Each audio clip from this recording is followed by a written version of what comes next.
To Hakawesila Samamo. Hello, good evening, everyone. I asked, how are you doing in the Shawnee language? My name is Renee Goki. I'm a citizen of the Eastern Shawnee Tribe of Oklahoma. I'm joined by wonderful colleagues from the National Museum of the American Indian, and we work on the Native Knowledge 360 National Education Initiative. So welcome to tonight's session. I'm coming to you from my home in Northern Virginia, where I live and work. And I'm a citizen of, oh, as I said, I'm a citizen of the Eastern Shawnee Tribe. I'm also a member of the Turtle Clan. I serve as the Teacher Services Coordinator at the museum, and I'm joined by other NMAI staff, Bert Correa, Yadira Hadlett, Pam Wittes, and Irene Kearns. They will be sharing different resources from tonight's session, things that we talk about in the chat with you. And all of these resources will also be sent out to you in an email after the program. So do look for those. We'll also send out a recording of the event and this session at that time. The title of this session is part of a 4-part series that we've been working on around treaties. It is part of Becoming a Native Knowledge 360 Educator series. Is a treaty intended to be forever? And tonight we're going to look at the Navajo Treaty of 1868. This is a follow-up session to several sessions we've had in the past about treaties, including a foundational session in our first program. Becoming is a noun. It's a process of realizing one's potential. And so we understand and know that our large audiences come from all across the United States, sometimes even internationally. And while some of you may be joining us for the first time this evening, others of you have been to several of our sessions. And we want you to know that we really honor all of your expertise, that you're coming from all different places. Many of you may have a lot of experience with Native Americans or even be Native yourself. And others of you, this might be new content. So we want to thank you for joining us and let you know that everyone here is welcome. As with our in-person programs, we generally start with a land acknowledgement. So we gratefully acknowledge the Native peoples on whose ancestral homelands we gather, as well as the diverse and vibrant Native communities who make their homes here today. Land acknowledgements may be new for you, and if you haven't already shared where you're joining from in the chat, we'd love to hear where you're coming from. And it's important for all of us to recognize that we're all on Indigenous lands. For thousands of years, Indigenous people have stewarded, honored, and thrived in their homelands across what we call Turtle Island, across the United States, and throughout Central and South America. Land acknowledgements are a first step in creating collaborative, accountable, ongoing, and respectful relationships with Indigenous nations. So again, this is a first step. And if you're new to land acknowledgements, we do have a 1-page handout that'll be put in the chat to get you started. And some of you might be quite familiar with them. And the big idea here is really that this is just a first step. And we ask that you go further. And I think one great and very accessible way to do that is changing what you're doing in your classroom. So we really appreciate you being here and helping to teach more complete narratives. What you're looking at here is called our Essential Understandings. And this is a framework that was developed around the National Council for Social Studies 10 themes. So because Native Americans are often, if taught about much at all, they're taught about in social studies. So that's where we decided to begin. Now, we do have lessons that run across subject, but we started with the 10 themes of the National Council for Social Studies themes and created key concepts that can help frame your understanding and that of your students. It can also provide language. So it's essentially a framework to help you provide not only understandings, key concepts, language, but really to be used as a tool. This is available in English and Spanish and is completely free on our website and also in the chat. So one essential understanding that we pulled from the theme, so it's under essential understanding number 6, the theme of power, authority, and governance. Again, what we did is provided language under that theme for the Council for Social Studies and adapted for Native peoples. So the key concept that we felt was relevant for tonight is long before European colonization, American Indians had developed a variety of complex systems of government that embodied important principles for effective rule. American Indian governments and leaders interacted, recognized each other's sovereignty, practiced diplomacy, built strategic alliances, waged wars, and negotiated peace. So we want to just share that framing language with you. And again, it is in the chat. The vision and mission of the National Museum of the American Indian. So the National Museum of the American Indian, where we work, our team works, is part of the Smithsonian Institution, which is a large complex of about 21 museums, research centers, and the National Zoo. And our mission at the National Museum of the American Indian has always been around partnership with Native peoples and their allies. And we very much consider you teachers allies in this work. We foster a richer shared human experience through a more informed understanding of Native peoples. We've also more recently, in the last 4 years or so, taken on this vision. And the vision says the equity and social justice for Native peoples of the Western Hemisphere through education, inspiration, and empowerment. So we really feel like the work of Native Knowledge 360, while equity and social justice are hard to achieve, they're not achieved overnight, we feel that this work through education, through empowering you in your classrooms, and essentially empowering the next generation of young people really will help to change society for the better. So what is NK360?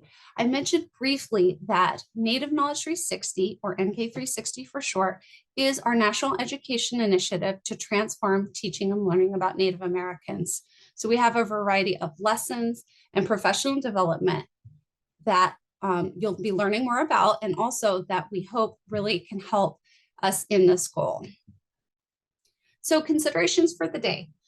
A willingness to listen and have meaningful conversations with others. We invite you to use the chat. We do engage a lot with that, that technique of using the chat for engagement, hearing what you're thinking. There's a lot of expertise in the room with you as well, sharing resources and ideas. We ask that through that, you continue to have an ability to reflect on difficult things. There are some tough topics tonight, and with treaties in general, while staying curious and open. Now, it's important to know that we will work to serve you in the chat by answering questions, but we may not get to every single question that you have, and we're happy to try and follow up again with resources afterwards and the recording. It's important to say too that not one person holds the knowledge. So although I and those of us joining, behind the scenes on our NMAI staff have a lot of experience in different ways, and many of us may be Native or have worked with Native people. It's important to know that not one person can hold all the knowledge. I know for myself, at least, I'm constantly learning, and actually learned quite a bit about the Navajo long walk and details. I had just heard of the long walk. I really didn't know that much about the details. So starting to learn the lesson together. So we hope that in that same spirit, that we can all kind of learn together here. There's incredible diversity across Indigenous communities and even within a particular tribal nation and within families. And so it's really important to honor that diversity and know that, while we have some generally shared experiences as Indigenous people, that we also have vast diversity. So not one person can be an expert. So thanks for joining us in the chat and continuing to ask questions and stay curious. So really quick, I wanted to mention, because we do get questions about how we create our lessons. So as part of our creative and writing process, we make sure to collaborate with Indigenous scholars, knowledge keepers, community members, and we run our lessons by teachers, just to make sure that our work is digestible for students and also honors community history and culture. So you see a snapshot of the landing page for the lesson that we'll look at tonight, and an example of the credit page. So some key ideas from session 1. As I mentioned, tonight is the 4th part of a 4-part series. And in mid-January, we had more of a foundational session about treaties and sovereignty. And we had a really fabulous session, and we talked about some kind of big ideas. So some of the key ideas that we just want to review in case you weren't with us for session 1 that we think are fundamental to know and understand. First, that formal agreements between Native nations existed long before Europeans, and in this case, in the Southwest, the Spanish, came to the region, tribal nations have always used alliances with one another and had their own governments. So tribal nations have and still have many traditional systems of government, and they might have also adopted Western models of government as well. Second, big idea is that treaties are the supreme law of the land as declared in the Declaration of Independence. So Native people have used them to assert their rights in difficult times and for future generations.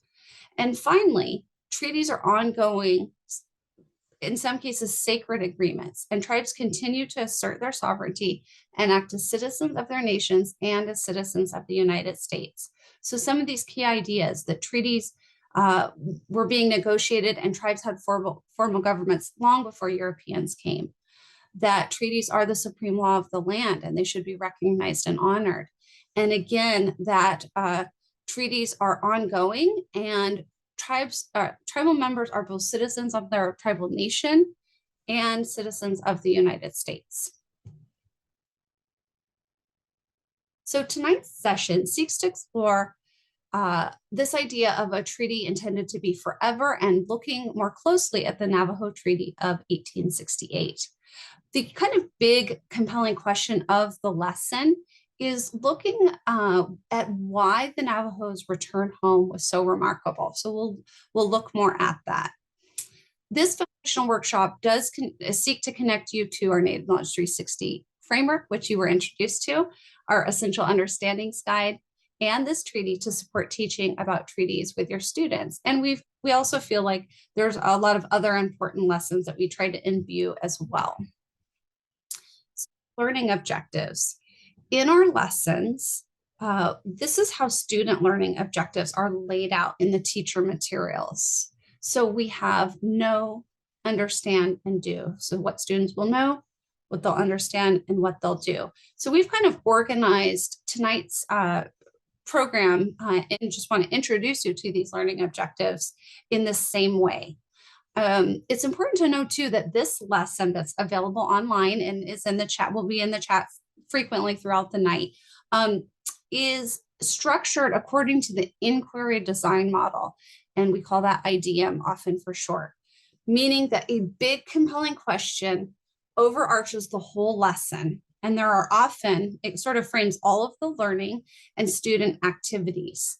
And then there's often supporting questions throughout, and those help to answer that big compelling question that frames the whole lesson again. So they all tie back to that. This lesson is recommended for grades 6 through 8th, but we feel like it could definitely be adapted, especially upwards for high school students.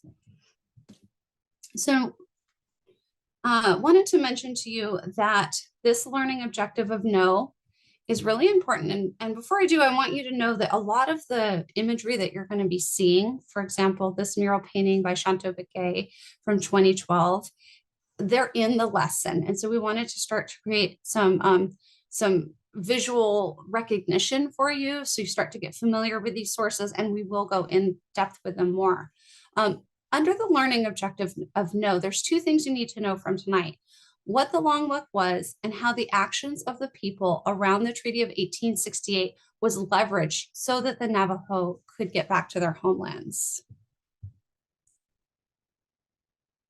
We want you to walk away from this evening understanding that Navajo or Diné's journey home demonstrated incredible leadership and an agency on the part of their people. In 1863, the United States government forcibly removed the Diné from their homelands. The people demonstrated strength during the long walk, and while interned at Bosque Redondo, through it all, community members maintained an unflinching resolve to return home. With persistence, determination, and negotiation, Navajo leaders successfully negotiated with U.S. officials and secured the rights to return to their ancestral homelands. And finally, do. So tonight, we hope that as learners, we'll begin to think about reasons why the Navajo experiences that led up to the 1860 treaty and their subsequent return was so remarkable. We'll practice using primary and secondary source investigations. We'll fill out a student worksheet, and use an evidence kit to continue to answer that compelling question. Why was the Navajo return so remarkable? We hope that you'll think about using parts of the NK360 lesson or the whole lesson with your students. So we'll give you time to do that as well. So that's kind of, an objective that we frame for you as teachers.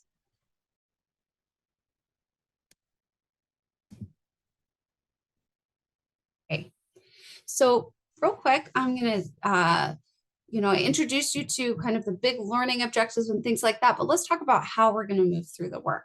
So we developed this wheel, and it is original to our professional development program that will cycle through this evening. And if some of you have been with us before, this might look familiar in this series. So we start always with a spark, and we'll talk sparking inquiry. So we'll look at place with that.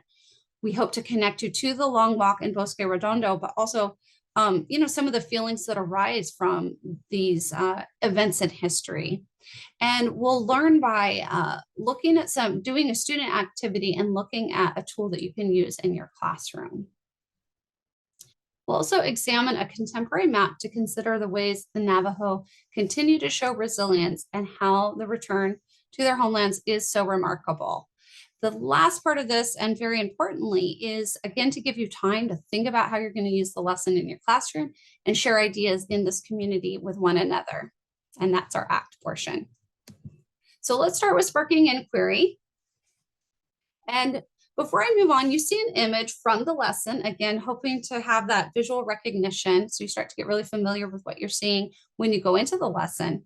You may have some wonderings about this image and its significance.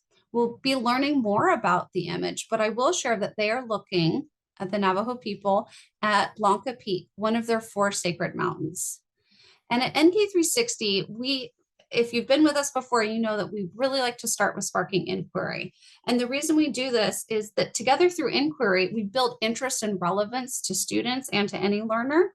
We generate new questions as we learn about the lesson, which in turn further drives the inquiry process. And we experienced this as teacher learners when we were planning this PD. We started having new questions and it generated and fueled our interest to learn more. We believe this is important to view as a cycle because, as you know, learning is not linear. So as we, develop new questions, we might not have all of the answers, but then it's sparking our interest to go and further research. And we hope, that happens with this lesson in your classroom as well. So let's start with the chat. Think of a place that's important to you. If you can share in the chat, love for you to name that place in the chat. And if you can write too, in a few words, what people, stories, or feelings do you associate with this place? So I'm going to open up the chat. And thank you, Yadira. She's adding the question to the chat if you didn't quite catch it.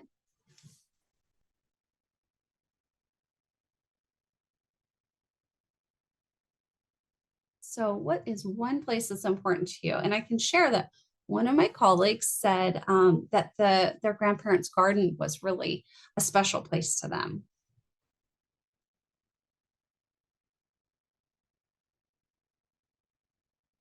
And thinking about their grandparents. Another person said their hometown in Washington State was a special place to them. It brought back a lot of memories, good feelings. I did see a question about the name of the peak. It is Blanca Peak. And that represents the Eastern Sacred Mountain for the Navajo, and it is in Colorado. Oakland, California, because of my childhood experiences. Great. Bodega Bay, California, homelands of my Coast Miwok family and good memories. Elders. I think of the people that I grew up with. Oh, the Maumee River. Loved going to the park, walking by the river with my mom or kayaking with my dad. Telluride, Colorado, connection to the earth and mountains, my family's farm. This is beautiful. Mount Hood, or White East, as it the indigenous name, I hope I'm saying that right, has a big sense of place for me and others living in this area. That's beautiful. It was born near Mount Hood. Nostalgia, a lake, my grandparents' homeland.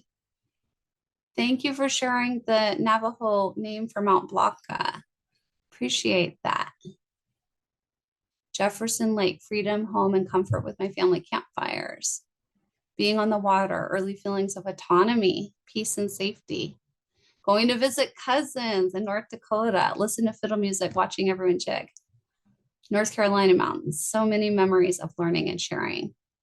Thank you all so much for sharing. This is really just beautiful and so nice to hear about the healing energy of the ocean and the beach. That's really great. Thank you very much for sharing. And that is, important that, place is really important to all of us and holds our memories and sometimes, quite literally our family. For the Navajo, place is very important as well. I mentioned briefly, but they have 4 sacred peaks that anchor them to the land and their oral traditions and stories. So Blanca Peak in the east in Colorado, and you saw a picture of that. Mount Taylor in the south, the San Francisco Peaks in the west in Arizona, and Mount Hesperus to the north, also in Colorado. This is how they are recognized in English, but they do have their own names in the Dene language. And I saw someone sharing that. So thank you for sharing that. So here's a map that's in the lesson to introduce you to the lands of the Dene. We're going to do something called a See, Think, Wonder. So if you spend any time with us at all, and you might already do this in your classroom, we really like to do See, Think, Wonders as an entry point for students. And so we're going to start with see. So I'm going to ask you to use the chat again. And before you jump to any kind of thinking or wondering, just let's start first with just using your eyes and sharing what you see very simply in the chat. I may take notes throughout tonight because that's how I like to kind of jot down what people are saying.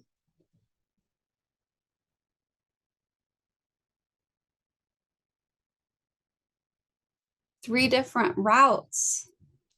Hi, Erin. Yes, so we noticed that too. We see a 1863 route, 1864, and 1866 route. Yeah, are they different colors and years? The long walk. We're seeing varied topography and mountains.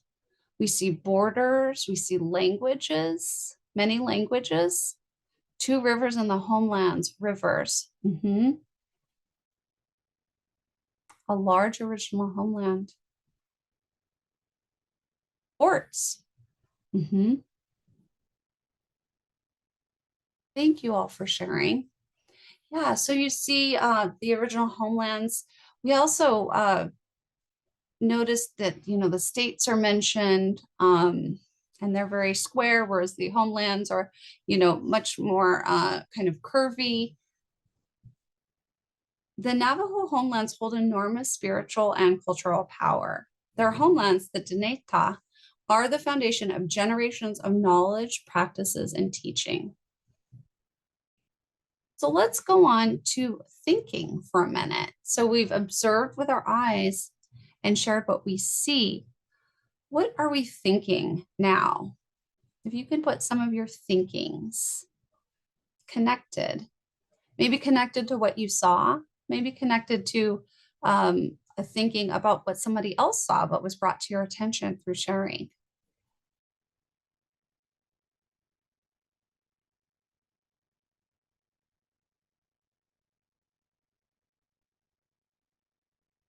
I'm seeing this is a very long way to walk, too long.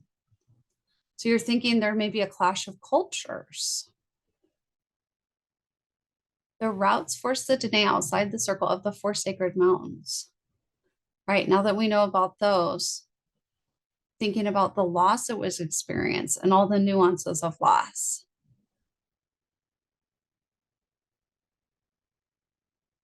There's questions too, wonderings. How well did the Navajo and Ute get along in Southwest Colorado? Why is there a fort in the middle of the native homeland? I'm thinking of how cruel to have the reservation so far from the original Navajo homelands. Yeah, thank you for sharing. We were talking a little bit about topography and the mountains, and you're all noticing, a lot, having a lot of observations about topography and seeing how the reservation looks different from the homeland. So according to tribal stories, the Diné emerged from the lower worlds to this region, which they call Dinéta, or among the people. Dinéta is a place where earth people and holy people interacted. Their relationships form the foundation of cultural practices that underlie Navajo life today. So we started to do some wonderings as well. So what types, and some of you started to do that.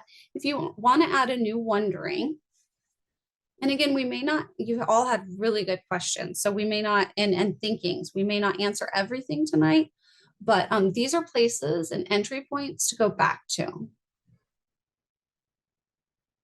So we started, my colleague actually was wondering, noticing the original Navajo homelands, noticing kind of that inlet in the lower right-hand portion and wondering, you know, why that, big kind of dip into the traditional homelands and not really seeing, this is my observation, but not really seeing a river that's making that.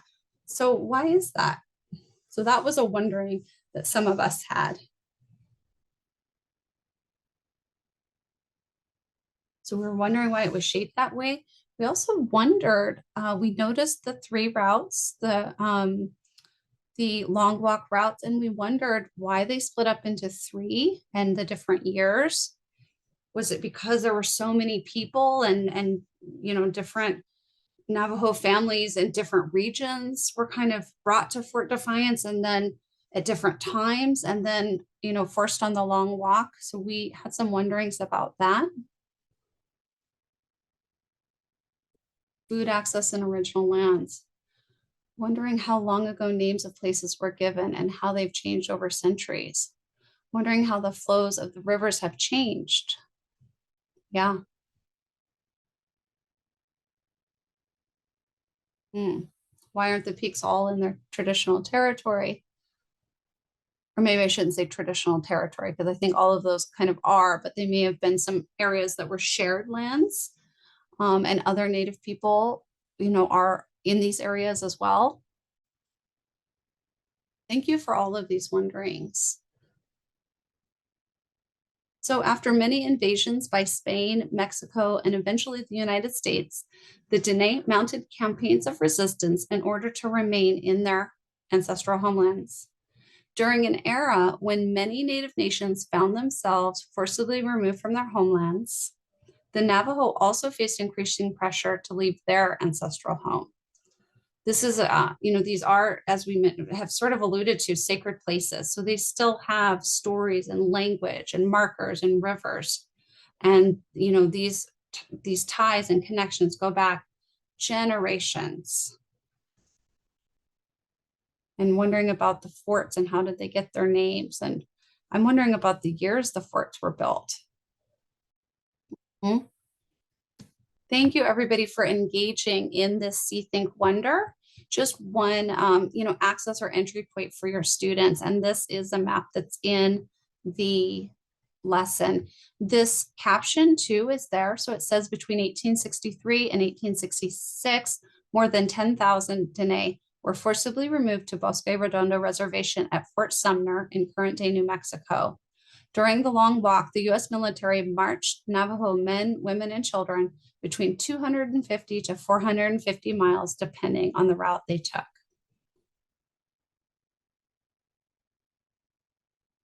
So we see some visual images here, and we're going to start to think about what resistance and resilience might look like.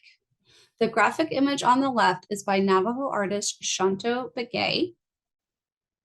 It's from 2012, so it's a secondary source. It's a mural painting. And we have a quote here. This is a quote from the lesson as well. The commissioners can see themselves that we have hardly any sheep or horses. Nearly all that we brought here have died, and what has left us so poor that we have no means wherewith to buy others.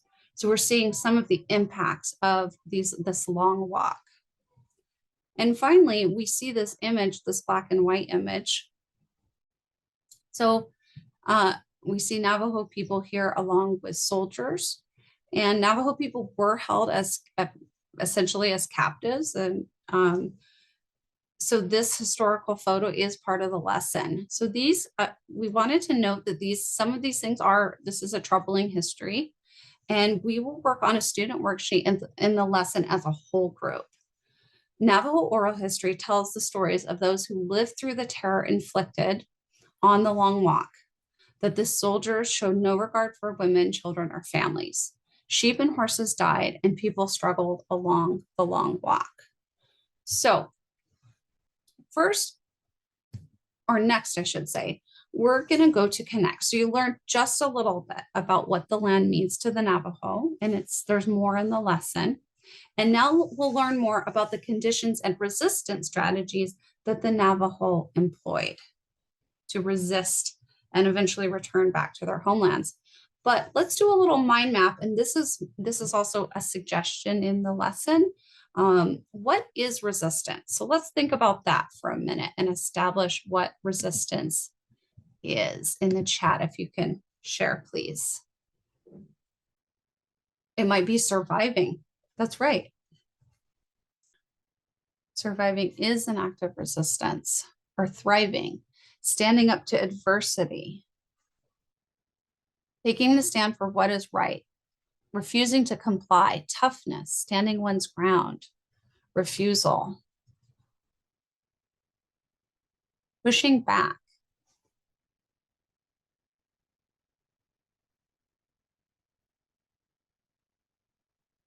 Thank you all. Looking out for others. Yeah, I like that. Yeah, all of these are examples. Hope too.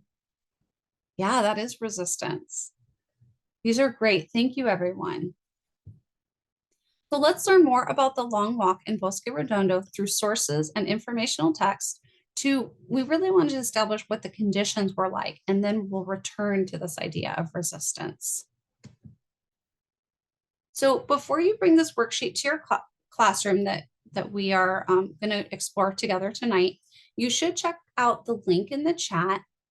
We are putting the Universal Declaration of Human Rights to know what they are, because that is part of what the worksheet talks about. There's no question there were human rights violations to the Navajo during this difficult and atrocious period of history. Kit Carson, or Christopher, also known as Kit Carson, was ordered to defeat the Navajo resistance by conducting a scorched earth campaign across their homelands. Carson and his men burned villages, slaughtered livestock, and destroyed water sources in order to reduce the Navajo to starvation and desperation. We're telling you this is in the lesson, but because we're not able to read the whole lesson and all the text, we're bringing some of this to you. When the people became exhausted, the soldiers became harsh, sometimes shooting prisoners rather than allowing the Navajo to rest. With few choices, thousands of Dene surrendered. While intended to be a reservation, Bosque Redondo functioned as an internment camp. U.S. stationed soldiers were there to make sure that the Dene could not leave. And we sort of saw that in that black and white photograph as well.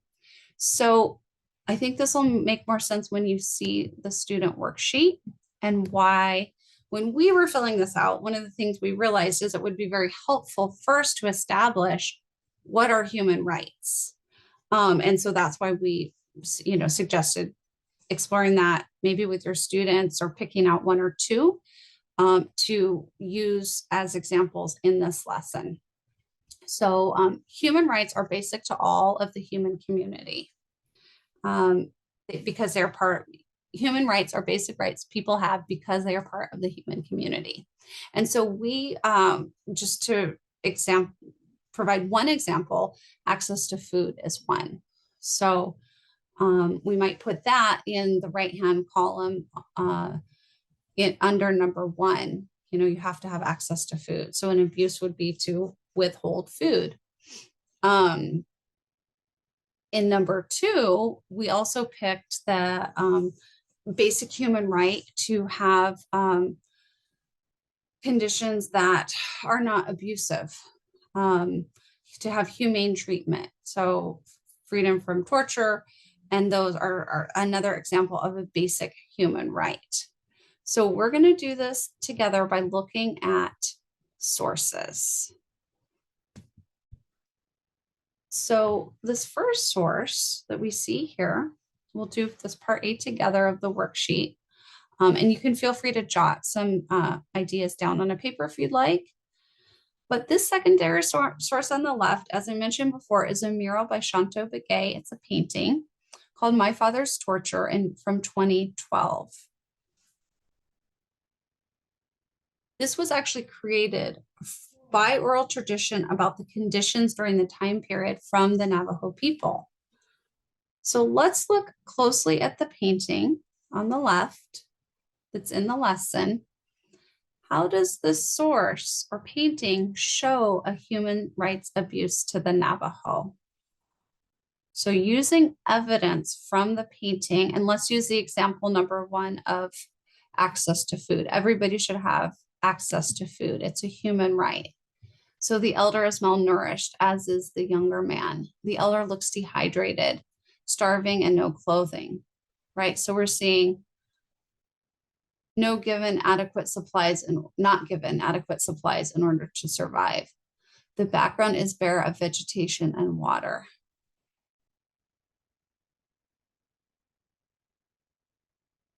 That's right. It looks like there's really no shade. And even now that I'm looking, like the really warm color, it looks, it would be hot. You need water in this kind of environment. So students might put some of that evidence from this source into that worksheet that we looked at. And then of course we have this quote that I read out loud earlier that talks about how the sheep and horses have died, and that, now it's left us so poor that we have no means wherewith to buy others. So these are really important. So let's take a look now at this black and white photograph called Navajo Indian Captives Under Guard from Fort Sumner, New Mexico. Black and white photograph from between 1864 to 1868. This image show a human rights abuse. So let's use evidence from this, what we're seeing here. And I'm going to open up the chat and invite you to write there.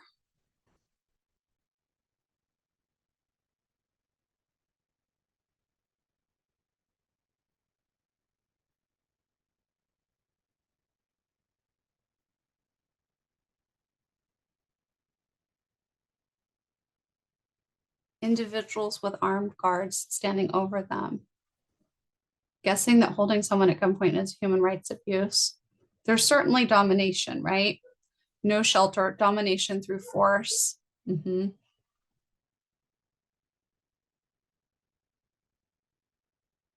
Right, it looks like the people are being held captive. So it is a human right to have equality and liberty, freedom from torture and degrading treatment. So these guns or bayonets show a human rights abuse, right? People are huddled together. It feels tense and fearful, right? Thank you for Article 3. Everyone has a right to life, liberty, and the security of person. Thank you for sharing that. And I think that's really powerful to really use the language from the UN human rights.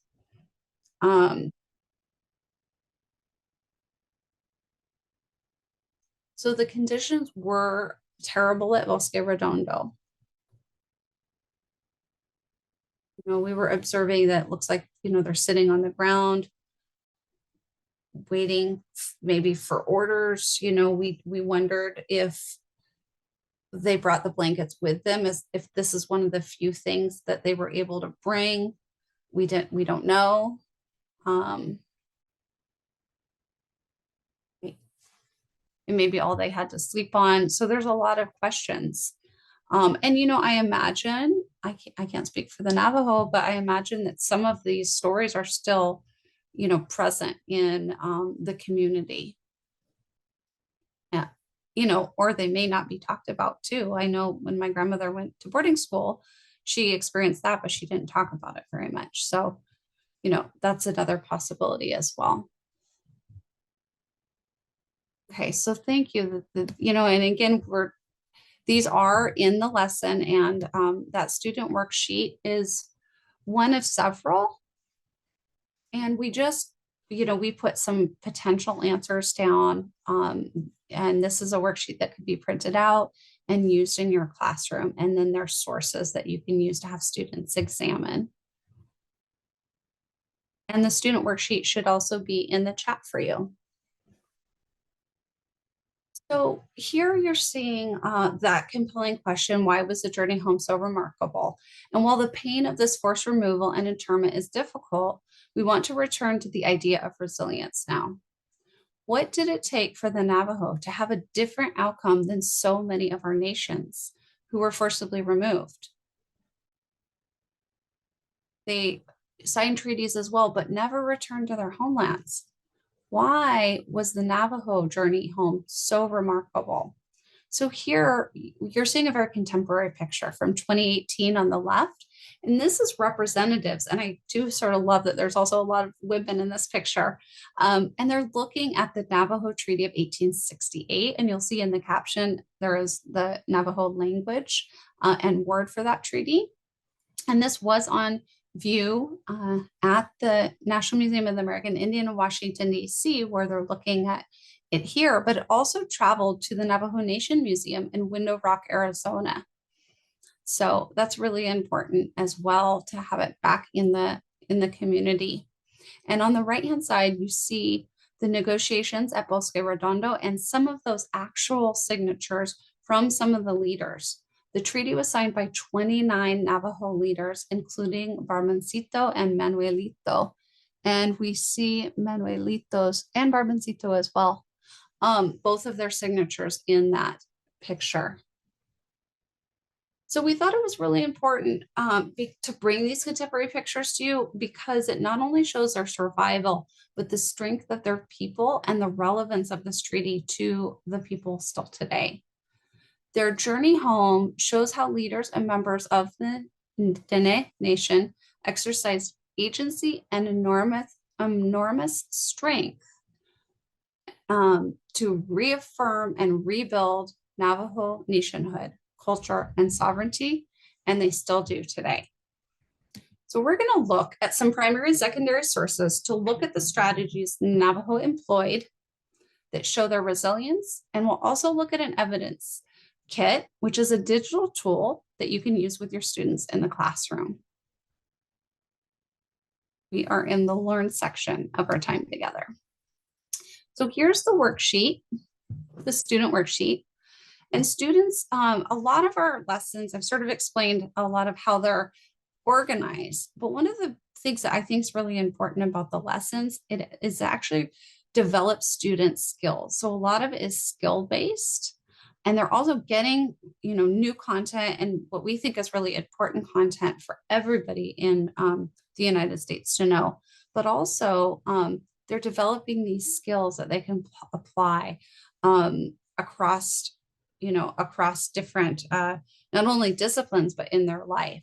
So student skills here, they're using skills of citing evidence and close reading of primary and secondary sources. So they're practicing using primary and secondary sources and knowing even what they are and what the differences are.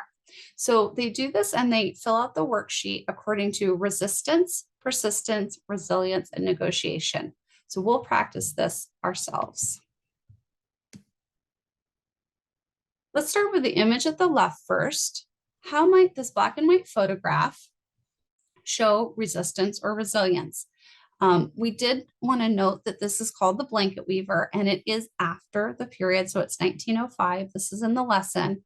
And so just did want to mention that. But let's use the chat. How might this black and white image show resistance or resilience? I'm going to open up the chat. Continuing to practice a traditional craft. That's right. It takes resilience. It takes resistance to continue traditions.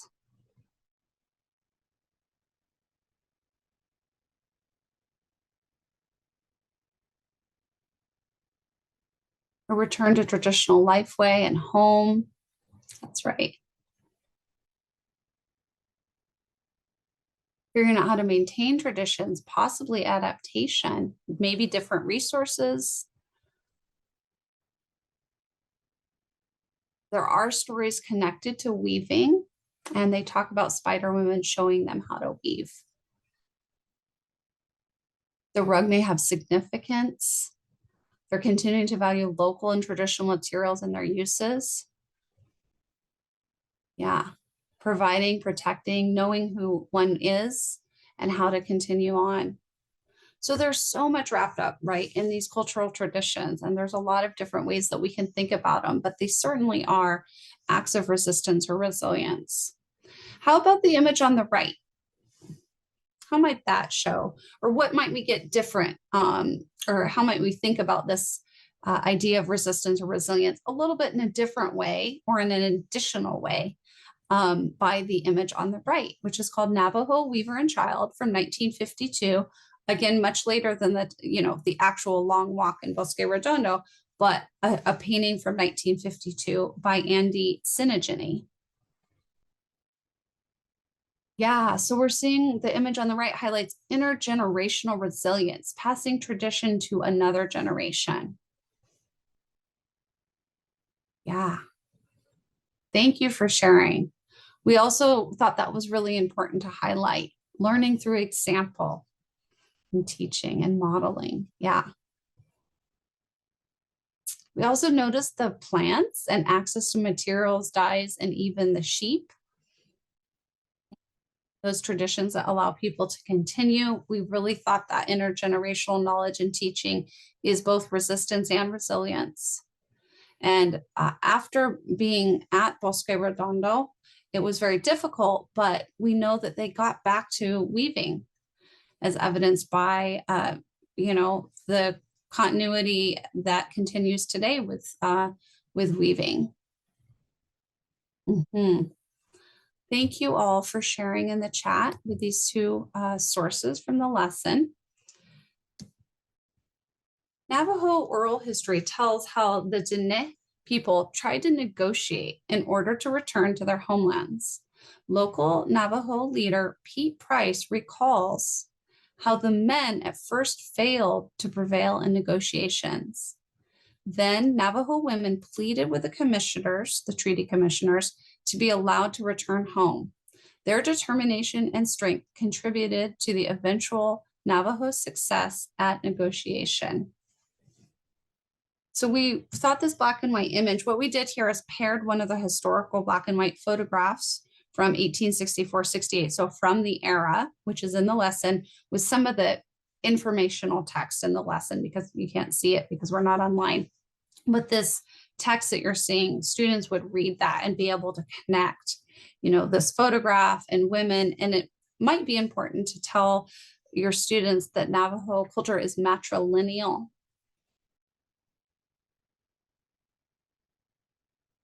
So we really liked how this honors women's voices and their resolve. Many Native nations, although certainly not all, but many are matrilineal and talk about the strength of the women. So here's an example. This is also in the lesson of just, how students might answer. It's the answer key is provided through the resilience of their people. And unlike so many other tribes forced from their lands and never to return, the 1868 treaty did allow their return home. Yet the 3.5 million acre reservation recognized under the treaty was only a fraction of the Navajo's traditional tribal homelands. So now you can start to see how remarkable it is that they return to their homelands. So what we're going to do now is explore the evidence kit, and Yadira is going to put that in the chat for you all. So I'll make sure you have it. And we're just going to have you explore this for about 4 minutes. So we have about 4 minutes. Sources that you may have seen in the kit. We have both an image and a quote. And what we really liked about this evidence kit is that the students have some choice. That's always, nice to have student choice. We also thought by adding more diverse sources that you may not have had time as a whole group to look at, maybe pairing them, doing a pair share with a couple of students in the classroom, and just gathering more sources, they help us to tell a more complete narrative about Navajo history. These sources help to really reaffirm the resilience of the Navajo people, and we really hope that you feel inspired to use them and the evidence kit in your classroom. This quote says, for those of you that might not be able to read it, "The days and nights were long before it came time for us to go to our homes. When we saw the top of the mountain from Albuquerque, we wondered if it was our mountain, and we felt like talking to the ground. We loved it so. And some of the old men and women cried with joy when they reached their homes."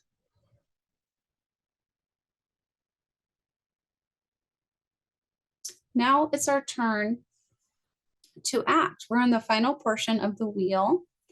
And our ultimate goal is really to get you using these resources with your students. So let's dive in. Here you see a map, a contemporary map in the lesson. And again, we'll do kind of a shorter abbreviated see, think, wonder. So what do you see in this map here, which is also in the lesson? Glad you like the resources. Thanks for saying that, and hope you can explore them some more.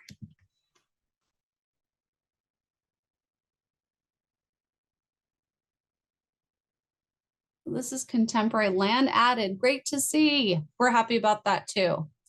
It is so good, right? Yes. Thanks, Karen, for sharing. It is wonderful to see all of that land added since 1868. So we see the original Navajo reservation developed and agreed upon by the 1868 treaty, and then all of this Navajo Nation land added since 1868. We see the Hopi Reservation also there still. We see that it's larger than the original lands, the Navajo Nation today, larger than the original reservation. States of Utah, Colorado, Arizona, and New Mexico are there.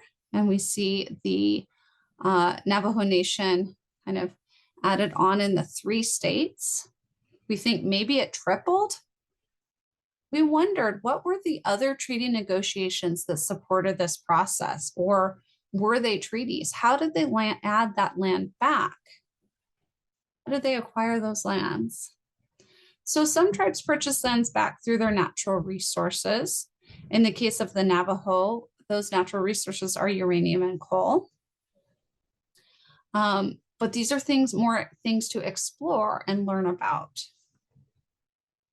So I'm sure there's many stories of how they, added and acquired that land back. And just check the chat real quick. Do you all have suggested resources for additional learning? I'm so glad you asked that, Erin. What we can do, we do, and it's actually in the lesson. So we always have a page that says additional resources, and it might have some student books or some teacher resources or both. And so we can send a link to that in our follow-up resources. Where is the lesson? We can pop the lesson again in the chat for you. A direct link to the whole lesson. I think that's what you're asking for. Yeah. And we'll send it as follow-up as well. Yep. And there, Irene put it right back in the chat for you. Okay. So the Navajo have always desired to gain back more of their lands. Over time, the Diné expanded their land base. Today, the nation encompasses about 17 million acres of land in northwestern New Mexico, northeast Arizona, southeast Utah, making it the largest reservation in the United States. In 2018, the Diné Nation approved the purchase of 2 large ranches in Colorado, marking the first Navajo land buys there. This purchase brings the nation closer to 2 of its sacred mountains, Blanca Peak and Hesperus Mountain, both located in Colorado. And here we see the view south along the Huerfano River Valley toward Blanca Peak. And so we see that sacred peak here.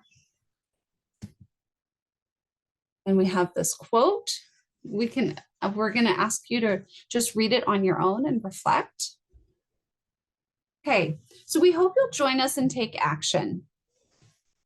On the left-hand side, we have a student material that is a worksheet for students to think about an issue that's important to them. So again, they have some decision and choice here. It could be anything that they're passionate about, where they want to plan action. And we have this worksheet where they can think about how when you take action, you don't just all of a sudden stand up for something. You have to kind of inform yourself, do some research. You might advocate. There's different ways to get involved. You might serve or give back. You might take direct action. So it helps students to think about just some ways to plan to take action in an issue that's important to them. So we're sharing that worksheet directly in the chat with you as well. And we wanted to ask all of you, what will be your next step? Okay, so let's end by thinking for a minute as a community and as individuals about what can special places teach people about their history, culture, and contemporary lives. Go ahead and use the chat. Our last bit of thinking before we end.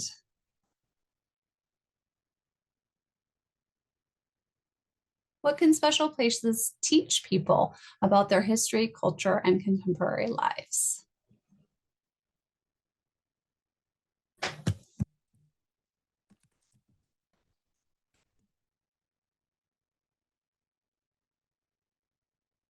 Empathy and context.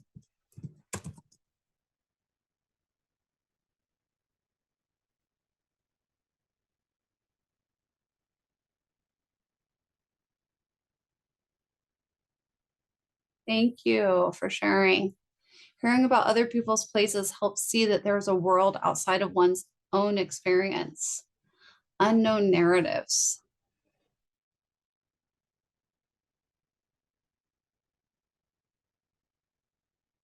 Exposure to other people and groups. Getting the fuller picture. Part of a whole history.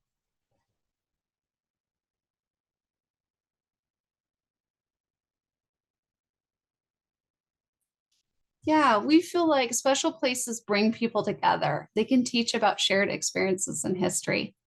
That's great. Yeah, we really do think they bring people together. The truth of abilities and resilience. Yeah, learned so much about the resolve that the Navajo demonstrated and so much respect for that by learning more about the details of that experience. So I really like that idea of how special places can bring people together.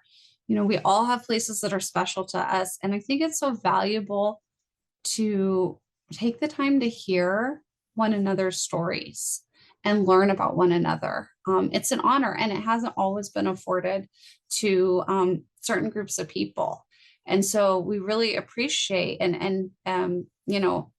just having somebody really listen to your story is very, very valuable. And so we really appreciate hearing from you and hearing and learning more about your story and helping you to find your story within these stories as well, because when we see our connections and when we see that this is really our story, it's a shared future, um, then we want to work together more. And so we really thank you for your time tonight, and we appreciate everything you do in the classroom, and we hope that you'll join us again in the summer. Niawe, thank you again so much.